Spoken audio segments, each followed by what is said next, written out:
Franklin D. Roosevelt.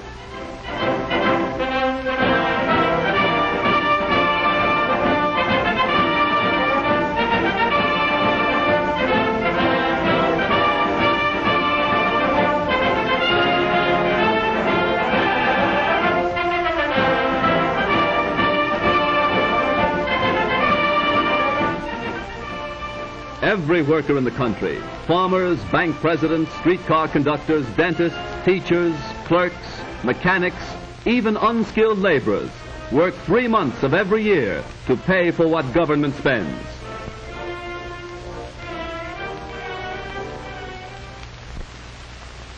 But the rich pay the taxes. Why should I worry? That's where we're fooling ourselves. Why, if government took all incomes over $5,000 a year and taxed them 100%, that would pay the cost of government for only 4 months. Everyone, whether in the factory, shop, farm, or office, pays for the cost of government. Well, suppose we do. But I am willing to pay taxes to provide national defense for my country, to see that we have an army, a navy, and airplanes strong enough to protect us against any invaders. Every American agrees that our country's defenses must be so strong that no nation would dare attack us. We don't want what has happened in Europe to happen here. Let us not forget the lesson taught by Europe's agony. We all know that England and France tried the easy way.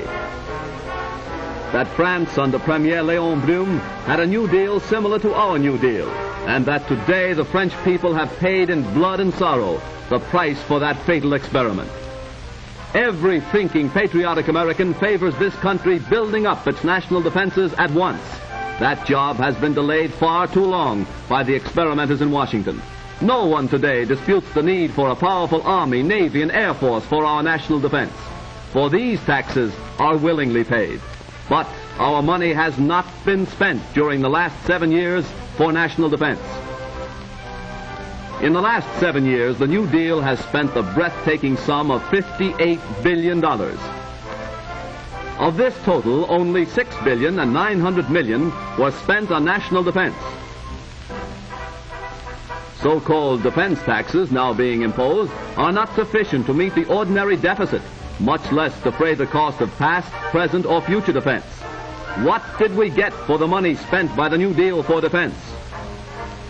Ranking officers of the Army have told Congress, in effect, that our national defenses are woefully inadequate, that we lack automatic rifles for our infantry, that we need tanks and anti-aircraft guns, that few of our airplanes are modern in the light of the lessons taught during the European War. Money spent on the visionary Passamaquoddy project for the harnessing of the tides would have bought guns and tanks, which we now need so badly. The Florida Ship Canal, another wasteful boondoggling failure, into which the New Deal has squandered more millions instead of spending money for necessary additions to our national defense. The abandoned canal is now just a big mosquito-breeding ditch, the costliest hole ever dug. Billions scattered in all directions except to improve our Army, Navy, and Air Force.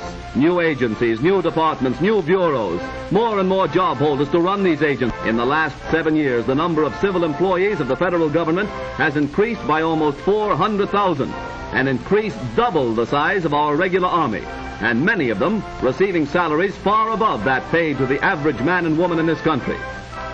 The chief task of this great army of job holders has been to figure out ways and means to spend more and more of your money.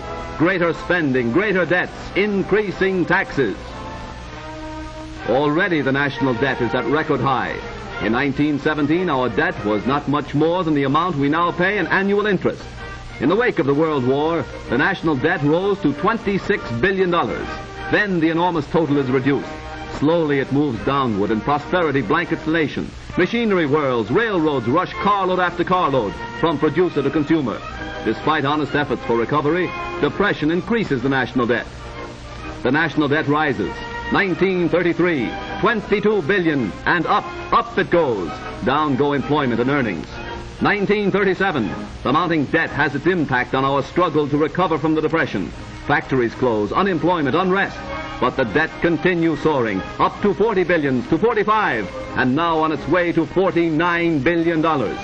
Such a debt, created by wasteful and reckless spending, today makes more difficult our job of paying for the national defense we need. The workers' efforts create wealth and supply the money for government spending. The government has no money of its own, except what it takes directly and indirectly in levies and taxes from every pay envelope. Today, more than 25 cents of every dollar of our national income goes for taxes, local, state, and federal. Each of you pays these taxes, taxes that start with raw materials and compound themselves right down through manufacture to the finished product when we buy it. Secretary of the Treasury Morgenthau said recently that more than 60% of the taxes collected by the federal government are paid by consumers, and that means every one of us. In collecting these hidden taxes, the busiest tax collectors of all have no titles and wear no badges. They're the butcher, the baker, the candlestick maker. Hidden taxes are concealed in most of the things they sell. Taxes on taxes that are passed on to us, who pay when we buy the necessities of life. According to statistics compiled by the Northwestern National Life Insurance Company, father works a whole week just to pay the tax on the family's annual food bill. Before the daily bread can be put on the table, all kinds of different taxes must be paid. Every product, every service that makes for comfort and pleasure in the daily life of the American family is taxed in many ways.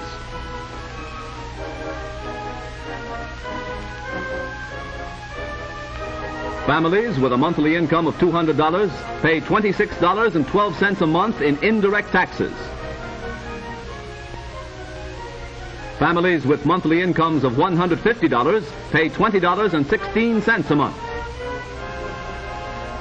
Those who live on monthly incomes of $80 were paying $10.25 a month in hidden taxes before we began the long-delayed rearmament program. Every time my lady dresses, she dons as many taxes as she does clothes. When we relax and seek pleasure and entertainment, Mr. Taxes always joins us, and we must pay for him too.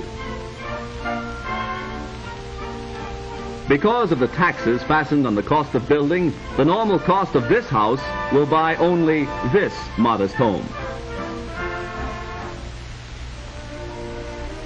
Automobile owners now pay some $400 million a year in taxes on the cars they drive, taxes that must be paid before the wheels turn. And to add to the cost of every mile traveled and every furrow plowed by farm tractors, the tax paid on gasoline alone reaches the astounding yearly total of $1 billion. All who drive are drafted into another army of taxpayers. Those who have jobs are footing all these various government bills. Only what is left can be used for the needs and savings of the worker's family.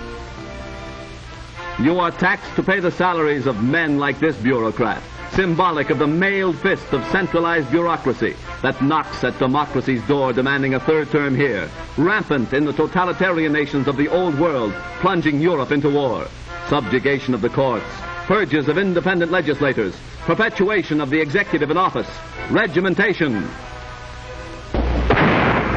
war. It must not happen here. But liberty survives only for those who are wise enough and strong enough to preserve it. Let us rid ourselves of our New Deal failure before it's too late. Let us end wasteful spending and return to the good old American sanity and economy. All Americans must unite to stop the New Deal with its lust for power to perpetuate itself in office for another 4 years. It is in our self-interest to preserve the heritage handed down to us by our fearless forefathers. To save ourselves, we must dismiss incompetents and radicals from high places of government. We must elect Wendell Wilkie president and speedily become so strong no foe would dare attack us.